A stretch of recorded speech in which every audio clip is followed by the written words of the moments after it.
And he was my first boyfriend and first roommate and first artistic mentor. We met in 1980. I would say this is probably around 1982 on Park Drive in Boston. He was a year ahead of me in art school. This was me at the time. Hey. This is our other friend. We were sort of young. This is my friend Tabboo, who Augusto knows, who was known at this time as Stephen Tashjian. He was a painter in the art school I went to.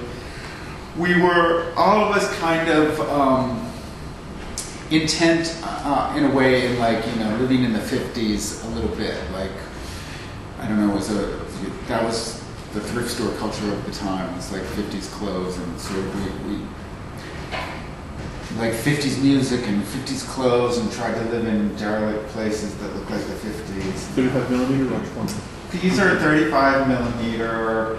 They're black and white. They were shot with recording film, which was at the time the only way you could have 1,000 speed ASA, and then you would develop it with Rodinal. Oh, look, I'm going to go back because my friend Mark Morrisroe just walked in the door, and I'm going to show me some pictures of Mark Morrisroe. Get situated.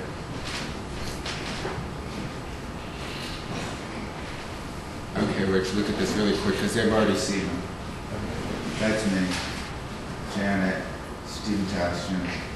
Steve Stain, this kid's name was. Like Stephen did the painting that's in the background. The girl's the girl we saw before. I was saying that it was developed with Rodinal at the time, which was like a thing that made it extra grainy. And you could shoot with really low light. There's Mark again.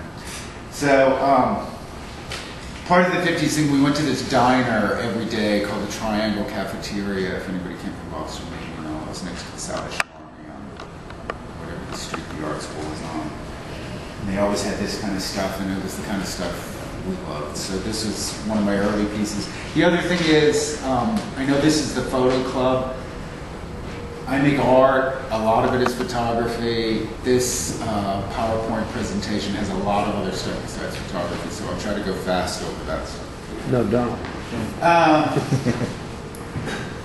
So, 83 to 1990, I lived in New York. I painted lofts. I worked in galleries. I did whatever I could do for $10 an hour, which at the time was even a little bit more than wanted. And I had a studio on 42nd Street in Times Square, when 42nd Street in the 90s was sort of derelict and decrepit.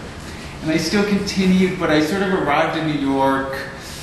I got here and I was thrilled, you know, but I never really had this whole idea that I was going to be a working, successful, famous artist. I just sort of felt like, okay, now I'm in New York and I'll be here. But I guess I kind of stayed driven in a certain way. So I collected images for that whole time. Like, I'd just take some pictures.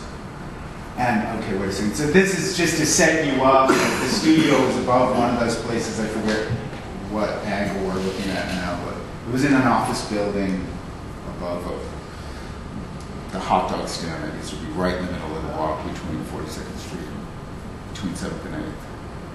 And I made paintings, because paintings were what, you know, artists made.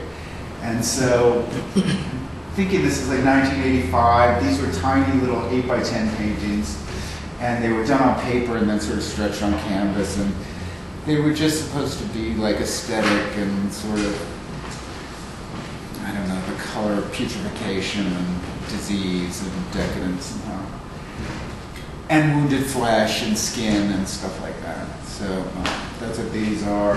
And I would pair them at the time. Like, rephotography was a big thing in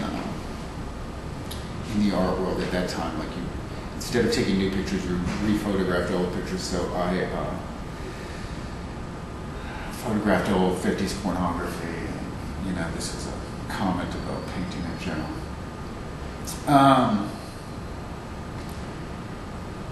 It took about 1989, I finally got enough money together to take a trip outside of New York, and I went to California with a few people and just took, you know, tourist pictures like this. But at a moment,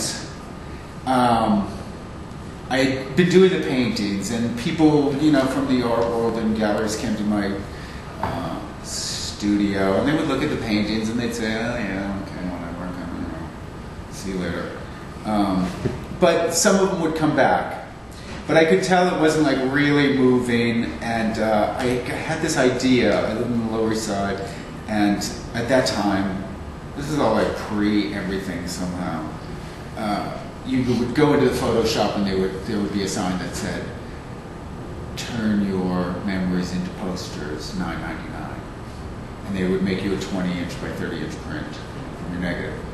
And I saw them, and I would always see, like, you know, the picture of some Puerto Rican couple going to the prom, or a little girl, and I was like, those are so great, it's just the right thing, I love those, you know. And I like a poster from growing up in the 70s, like a poster is where it was at for me. So somehow I did a couple, and I really liked the way they looked, and then I had my first credit card, which had $400 worth of credit on it, and I just said, I have a feeling about how a bunch of these would look.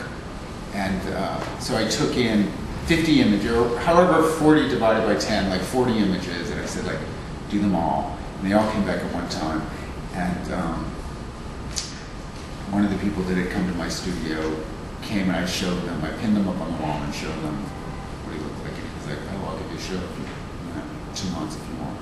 And so that was my first show, and it looked very similar to this, and they were just the 20 by 30 drugstore prints pinned to the wall, because I was also reacting against, like, I guess I was getting out of those little paintings. I didn't want the thing to be anything more than the thing that it was. I didn't want there to be a frame, I didn't want there to be a stand, I wanted it to be like a butterfly, like, this is the thing.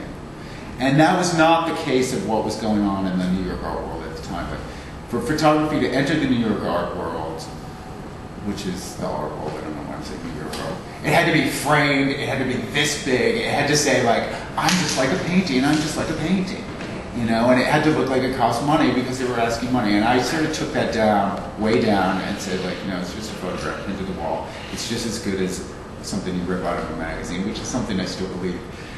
I don't really, like, get so involved with, like, editioning prints and fine art and stuff like that. I can't figure out